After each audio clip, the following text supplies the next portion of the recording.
Nakatambay ang grupo ng lalaking yan sa Barangay Malinta, Valenzuela City, Lunes ng gabi.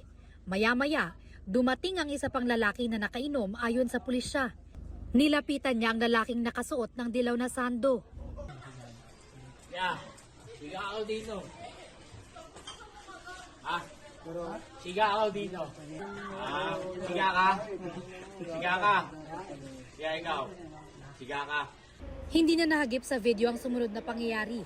Pero ayon sa pulisya, ang pangungursunada sa lalaking nakadilaw nauwi sa pamamaril. Parang hinamon itong ni victim si suspect. Nakursunadahan nitong biktima at itong si suspect. Pagkatapos ng pagdiskitahan, nagkaroon pa sila ng pagtatalo hanggang doon nga, nauwi na doon sa pagkuha ng baril. Tapos binaril niya na itong biktima natin. Ang 44 anyos na biktima, nagtamo ng 2 tama ng bala sa dibdib. Isa sa braso at isa sa tiyan.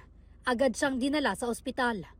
Ang 37 anyos na suspect naman, nakita pa sa CCTV na naglalakad papuntang MacArthur Highway matapos ang pamamaril. Ayon nga doon sa kanyang asawa, na itong si suspect ay pagkatapos ng pangyayari ay agad umalis. At ang pagkakasabi ay tatakas na papuntang Samar. Nagsagawa ng dragnet operation ng pulisya at makalipas ang ilang oras, naaresto sa Cubao ang suspect sa tulong ng Quezon City Police. Inaaresto namin sa sarang pamamaril. Sinubukan namin kunin ang panig ng suspect na nakapiit sa Valenzuela City Police Station, pero hindi na siya nagbigay ng pahayag. Ayon sa pulisya, Inamin naman itong suspect na siya nga ay may nabaril.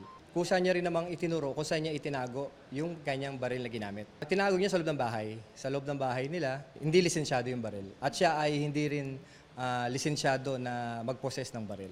base sa records ng pulisya, dati nang nakulong ang suspect dahil sa kasong pagpatay. Ngayon, reklamong frustrated homicide at illegal possession of firearms naman ang isinampa laban sa suspect.